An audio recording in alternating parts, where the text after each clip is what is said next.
Hello, Assalamu alaikum, and a very good morning, and a very warm and belated happy Eid al Adha to you all.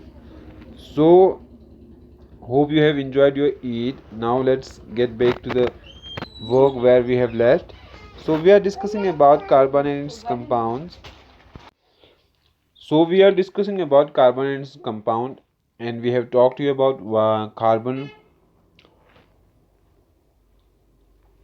and the covalent bond. So, today we are going to discuss about allotropes of carbon. तो normally इलेक्ट्रॉप्स होते क्या हैं? इलेक्ट्रॉप्स वो होते हैं, वो compounds होते हैं जिनका जो मॉलिक्यूलर फॉर्मूला होता है, नंबर ऑफ एटम्स की बात कर रहा हूँ या मॉलिक्यूलर फॉर्मूला होता है वो बराबर होता है, लेकिन अरेंजमेंट अलग हो जाता है। अरेंजमेंट अलग होने के कारण इनको हम कहते हैं इलेक्ट्रॉप्स। तो जब इलेक्ट्रॉप्स की बात कर रहे हैं तो जैसे हमने पहले इलेक्ट्रॉप्स को आपको डिस्कस किया, तो बात करते हैं हम यहाँ इलेक्ट्रॉप्स ऑफ कार्बन की। कार्बन के कितने इलेक्ट्रॉप्स होते हैं? तो कार्बन के कंपाउंड्स होते हैं जिनका नंबर ऑफ कार्बन जिनमें सेम होता है, लेकिन उनके अरेंजमेंट की वजह से उनमें डिफरेंट उनका फिजिकल प्रॉपर्टीज हो जाती है, लेकिन केमिकल प्रॉपर्टीज लगभग उनका सेम केमिकल प्रॉपर्टीज होती हैं, लेकिन क्या होता है अरेंजमेंट अलग हो जाता है और उनके फिजिकल प्रॉपर्टीज अलग होते हैं। तो मेनली कार्बन के हमारे पास दो इलेक्ट्रॉप्स होते हैं। तो इनके जो इलेक्ट्रॉप्स होते हैं उसका में जो पहला इलेक्ट्रॉप है वो ग्रेफाइट होता है, डायमंड होता है, और तीसरा जो होता है बकमिंस्टर होता है, बकमिंस्टर फ्लोरेंस। ये इनके तीन क्या होते हैं? तीन आपके पास इलेक्ट्रॉप्स होते हैं कार्बन के। मेनली पहला ग्रेफाइट है, दूसरा डायमंड है, और तीसरा आपके पास बकमिंस्टर फ्लोरेंस है। इनमें क्या होता है? इनमें जो number of carbon atoms same होता है। डिफरेंस क्या होता है? डिफरेंस ये होता है कि हमारे पास इनका अरेंजमेंट है वो अलग हो जाता है। तो पहले बात करते हैं थोड़ा बहुत डायमंड के बारे में। डायमंड, तो नॉर्मली डायमंड एक थ्री डायमेंशनल रिजिड स्ट्रक्चर होता है, हार्ड होता है, हार्डेस्ट सब्सटेंस जो मतलब अभी तक नोन है उन सबसे ज़्यादा हार्ड होता है diamond. Bad conductor of electricity होता है, डेंसिटी इसकी बहुत ज़्यादा डेंसिटी होती है। डेंसिटी होता है मास पर यूनिट वॉल्यूम की, किसी वॉल्यूम में कितना ज़्यादा मास है। और ये केमिकली अनरिएक्टिव होता है डायमंड, हमारे पास कोई केमिकल रिएक्शन नहीं दिखाता। इसके बाद बात करते हैं हम ग्रेफाइट की।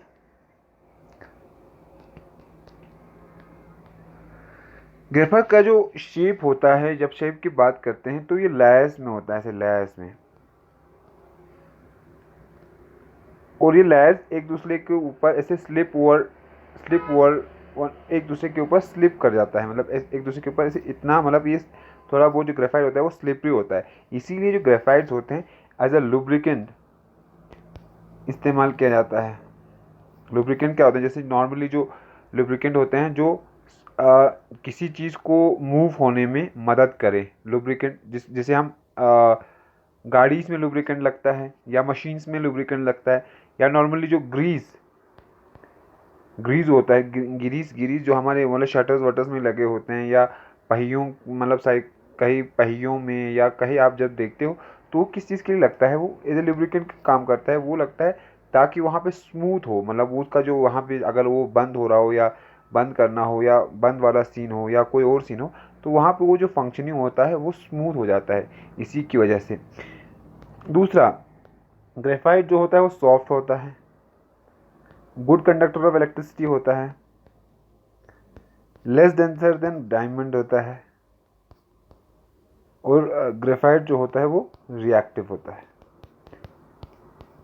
बात करते हैं तीसरे की। पहले जो नोन था, पहले जब इलेक्ट्रॉप्स की बात कर रहे थे तो ग्रेफाइट और डायमंड नोन था। इसके बाद में एक अमेरिकन साइंटिस्ट आए, मतलब अमेरिकन एक आर्किटेक्ट थे वो साइंटिस्ट, मतलब बाद में जो तीसरा टाइप हमारे पास इसका आया, किसका, जैसे इलेक्ट्रॉप्स का, जो कार्बन के तीसरे इलेक्ट्रॉप का जो फ्लोरेंस फ्लोरेंस की बात कर रहे हैं वहाँ। जब फ्लोरेंस डिस्कवर हुआ, साइंटिस्टों ने डिस्कवर किया, तो ये जो फ्लोरेंस है इसको एक अमेरिकन आर्किटेक्ट था जिसका नाम था रॉबर्ट बेकमिंस्टर फुलर। रॉबर्ट बेकमिंस्टर फुलर इसके नाम पे रखा गया ये हमारे पास जो फ्लोरेंस है, या इसको हम बकी बॉल भी कहते हैं, बकी बॉल कहते हैं इसको हम। अब ये क्या रीज़न था कि मतलब यहाँ पे रीज़न क्या था कि इसके नाम पे क्यों पड़ गया, इसी अमेरिकन साइंटिस्ट मतलब आर्किटेक्ट के साइंटिस्टों ने डिस्कवर किया, लेकिन नाम इसके मतलब ये आर्किटेक्ट के नाम से क्यों जोड़ा गया या क्यों रखा गया, क्योंकि इस आर्किटेक्ट ने एक डोम बनाया था। डोम डोम किसको कहते हैं हम नॉर्मली, डोम कहते हैं हम ऐसे कुब्बा चुखला या मीनारा टाइप को, तो सेम इसी शेप का था। इसकी जो हमारे पास फ्लोरेंस का जो शेप था, मतलब जो हमारे पास C60 कार्बन का जो शेप था, वो उसके डोम के साथ मैच कर रहा था। तो इसीलिए साइंटिस्टों ने इसके नाम पे, ये हमारे पास जो थर्ड हमारे पास इलेक्ट्रॉफिक कार्बन का, उसको इसके नाम पे दे दिया। ठीक, तो ये था थोड़ा बहुत आपको इलेक्ट्रॉप्स के बारे में, थोड़ा बहुत आपको यही, अगर अगर आपको एग्जाम में आए तो नॉर्मली आपको थोड़ा बहुत इतना इतना बताना है जितना मैंने बताया, ये काफ़ी ज़्यादा सफिशिएंट है आपको एग्जाम पॉइंट ऑफ व्यू से। बात करते हैं, ये था इलेक्ट्रॉन के बारे में। नेक्स्ट है हमारे पास यूनिक नेचर ऑफ कार्बन, कि कार्बन का यूनिक नेचर, यूनिक मतलब अलग, कार्बन का इतना ज़्यादा यूनिक नेचर क्यों है कार्बन, या मतलब कार्बन, जैसे कि कार्बन के ही बेसिस पे हमारे पास ऑर्गेनिक केमिस्ट्री जो होता है वो पूरा कार्बन बेस पे होता है, कार्बन एंड इट्स कंपाउंड, जैसे जो कार्बन होता है उसी के बेस पे हमारा ऑर्गेनिक केमिस्ट्री पूरा फ्लॉरिश कर जाता है, या पूरा ऑर्गेनिक केमिस्ट्री ही कार्बन के बारे में है। तो कार्बन को इतना ज़्यादा इंपॉर्टेंस क्यों, कार्बन में ऐसी क्या बात है, या कार्बन में ऐसी कौन से खूबी, ऐसे कौन से प्रॉपर्टीज़ हैं कि कार्बन को इतना ज़्यादा इंपॉर्टेंस मिल गया। तो कार्बन की कुछ प्रॉपर्टीज़ की बात करते हैं, यूनिक नेचर किसकी वजह से है। तो पहला देखो, पहला है कैटिनेशन। कैटिनेशन क्या होता है, कैटिनेशन होता है self linkage. Self link keys, self linkage का मतलब ये होता है कि अपने अपने ही साथ बॉन्ड बनाना। सेल्फ लिंकेज का मतलब ये होता है कि अपने ही साथ बॉन्ड बना देता है। टेंडेंसी टू फॉर्म कार्बन का tendency to form bond with with own with him with his own self, अपने ही साथ बॉन्ड बनाना, जैसे कार्बन कार्बन कार्बन बॉन्ड बनाता है, तो इसी को हम कहते हैं कैटिनेशन। कैटिनेशन को हम मतलब कैटिनेशन, कार्बन के इतने सारे कंपाउंड्स हैं कि मतलब मैक्सिमम सबसे ज़्यादा जितने हमारे पास पीरियोडिक टेबल में एलिमेंट्स हैं, सबसे ज़्यादा कार्बन के कंपाउंड्स हैं। तो जो कैटिनेशन का जो टर्म होता है वो कार्बन पे ही जाके डिफाइन होता है, कि कार्बन पे ही कैटिनेशन वाला टर्म मतलब एग्जिस्ट करता है। कार्बन अगर नहीं होता पीरियोडिक टेबल में तो कैटिनेशन वाला वर्ड की इतनी ज़्यादा इंपॉर्टेंस नहीं होती। तो सेल्फ लिंकेज को हम ही कहते हैं कैटिनेशन। तो कार्बन की इतनी ज़्यादा, कार्बन की ये बहुत ही मतलब वर्सटाइल प्रॉपर्टी है कि जिसकी वजह से कार्बन को एक मतलब इतना ज़्यादा महत्व या इतना ज़्यादा इंपॉर्टेंस है कार्बन की। हमने बात की कैटिनेशन को हम कार्बन के ही साथ, मतलब कार्बन है तभी कैटिनेशन पॉसिबल है।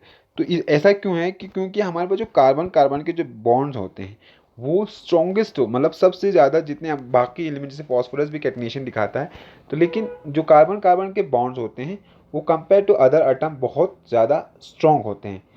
अब कार्बन कार्बन की जब बात, कार्बन की बात कर रहे हैं, तो जो कार्बन एटम्स होते हैं वो कंबाइन करते हैं एक दूसरे से in various type, in different forms, अलग अलग फॉर्म्स पे। जैसे फॉर एग्जांपल आपका कार्बन का जो फॉर्म होता है वो लीनियर हो सकता है, स्ट्रेट चेन, या आप इसको ब्रांच चेन भी होता है, ये ऐसे करके ब्रांच चेन, या इसको आप साइक्लिक या रिंग शेप भी होता है। फॉर एग्जांपल आपका साइक्लिक, जिसको आपका बेंजीन होता है, ये क्या होता है, यहाँ कार्बन होता है, ये सब बेंजीन पे जो ये ऐसे लगे होते हैं ये कार्बन ही होते हैं। या आपको कोई ऐसे ये कार्बन्स होते हैं। कोई अगर आपको स्ट्रक्चर दिखे, अगर नॉर्मली आपको ये डैश वाले स्ट्रक्चर दिखते हैं, जैसे आपको ये यहाँ पे क्या है, यहाँ पे ये सब कार्बन्स ही हैं। तो कार्बन का एग्जिस्टेंस आपको एक स्ट्रेट चेन में भी दिखता है, एक आपको ब्रांच चेन में भी दिखता है, और आपका क्लोज चेन में भी आपको कार्बन दिखता है। फॉर एग्जांपल आपका स्ट्रेट चेन, मान लो आपके पास मीथेन है, नहीं मीथेन तो छोटा मॉलिक्यूल है, इसके बाद आप मैथ इथ प्रोपेन मान लो, इसके बारे में, ये प्रोपेन है, इनके बारे में हम आपको अभी फर्दर क्लासेस में बताएंगे। जैसे मेथ, एक कार्बन को हम मीथेन कहते हैं, दो कार्बन को मैथ इथेन, मैथ इथ प्रोप ब्यूट ऐसे कहते हैं। जैसे एक कार्बन को मैथ कहते हैं, दो कार्बन को इथ कहते हैं, ऐसे करके बाद के फर्दर क्लासेस में आप लोगों को बताएंगे कि ये अरेंजमेंट कैसे होते हैं। तो हमने कहा कि कार्बन का अरेंजमेंट आप स्ट्रेट चेन में कर सकते हो, ब्रांच में कर सकते हो, या क्लोज चेन, या रिंग शेप, या एरोमेटिक भी कहते हैं, कि ऐसे कंपाउंड्स होते हैं। जैसे आपके पास नेप्थलीन जो बॉल्स होती हैं, नेप्थलीन बॉल्स होती हैं जो घर में इस्तेमाल होता है, उसका स्ट्रक्चर कुछ इस तरह होता है। क्या, सॉरी, यहाँ पे फिर से बनाते हैं।